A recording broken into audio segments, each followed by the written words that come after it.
Assalamualaikum warahmatullahi wabarakatuh. Teman-teman yang saya cintai, hamba Allah yang insya Allah dimuliakan oleh Allah, marilah kita syukur atas kehadirat Allah SWT, karena berkat dan rahmatnya lah kita masih diberikan kesempatan oleh Allah yang insya Allah juga dimuliakan oleh Allah SWT. Dan semoga salawat serta salam selalu tercurahkan kepada junjungan kita Nabi besar Muhammad SAW serta para sahabat-sahabatnya.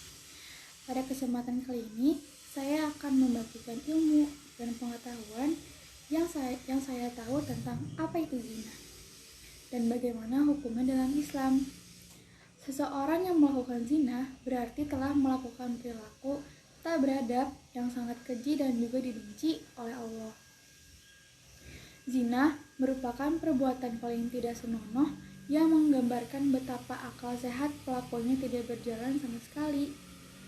Di era saat ini, banyak sekali kasus perzinahan yang terjadi di mana-mana. Dari mulai dilakukan oleh anak sekolah, di bawah umur, kasus perselingkuhan, bahkan beberapa di antaranya melakukan zina untuk mendapatkan uang. Zina tidak hanya sebatas melakukan hubungan persetubuhan antara laki-laki dan perempuan tanpa ikatan pernikahan, tapi juga perbuatan-perbuatan yang membangkitkan syahwat lawan jenis yang bukan muhrim juga termasuk zina. Allah berfirman, "Dan janganlah kamu mendekati zina. Sesungguhnya zina itu adalah suatu perbuatan yang keji dan suatu jalan yang buruk." Surah Al-Isra ayat 17 surat 30. Dalam ayat ini dikatakan bahwa janganlah mendekati namanya zina. Di sini dikatakan janganlah mendekati. Mendekati saja sudah dilarang, apalagi kalau sampai dilakukan. Dari Abu Hurairah, ia berkata, Rasulullah SAW bersabda, apabila seseorang berzina, maka iman keluar darinya.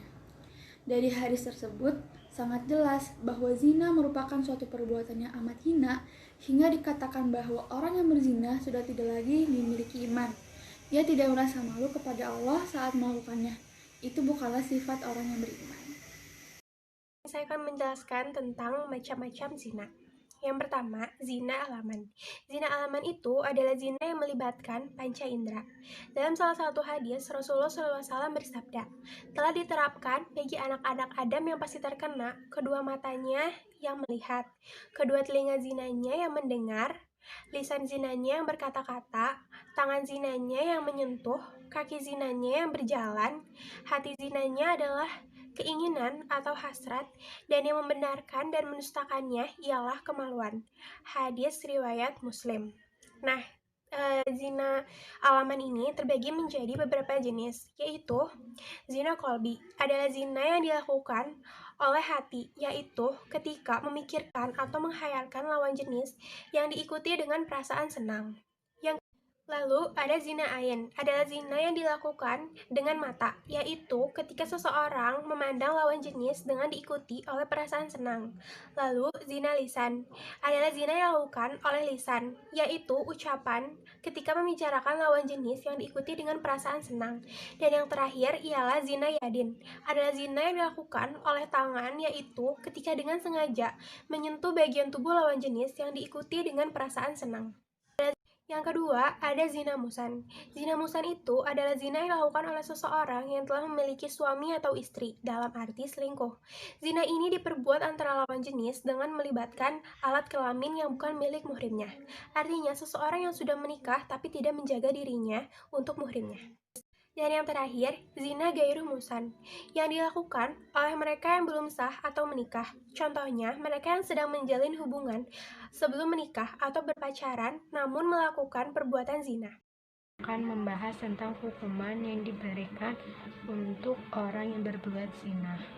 Yang pertama ada hukuman mati.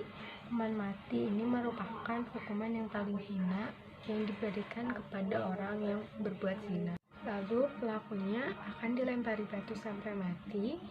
Untuk orang yang berzina tapi belum menikah akan diganti dengan cambukan 100 kali dan akan diasingkan selama 1 tahun.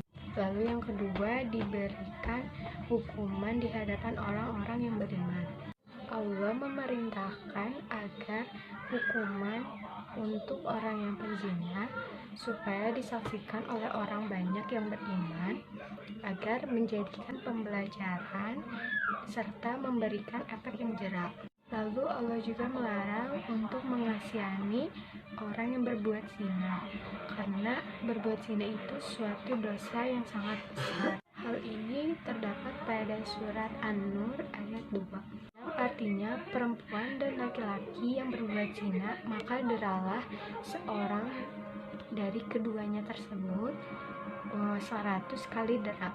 Dan janganlah kamu belas kasihan terhadap mereka.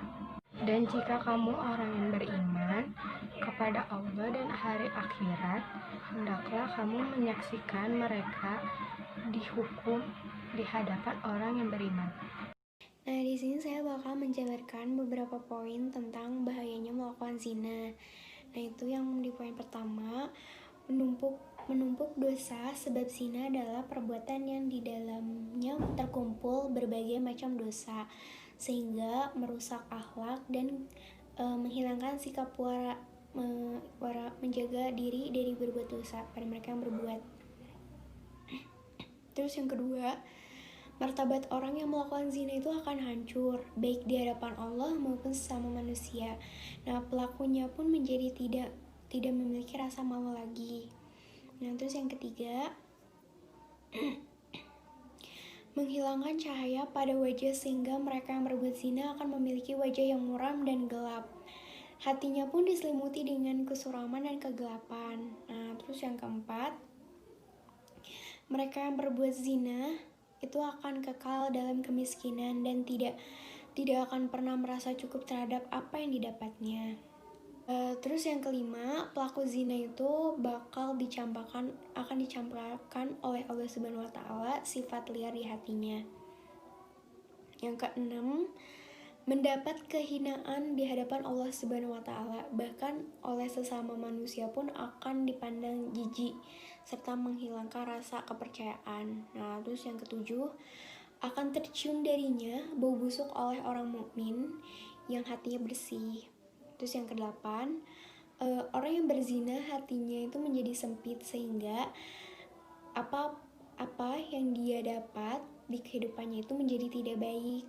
Nah, terus yang kesembilan, pelaku zina akan terputus tali silaturahminya, menjadi sifat zolim, durhaka kepada orang tua, mendapatkan nafkah atau pekerjaan yang haram, serta menyia-nyiakan keluarga dan keturunannya. Yang 10 terakhir, haram kepada para penzina mendapatkan bidadari di surga kelak. Nah, oleh karena itu, marilah kita semua sama-sama menghindari dari dosa zina. Karena sesungguhnya Allah Subhanahu wa Ta'ala sangat membenci perbuatan zina. Selain itu juga, zina itu sangat merugikan dan memberikan dampak buruk bagi kita semua. Jadi marilah sama-sama kita menghindari dari perbuatan zina dan lebih mendekatkan diri kepada Allah Subhanahu wa Ta'ala. Sekian yang dapat saya sampaikan. Mohon maaf bila ada salah kata. Wassalamualaikum warahmatullahi wabarakatuh.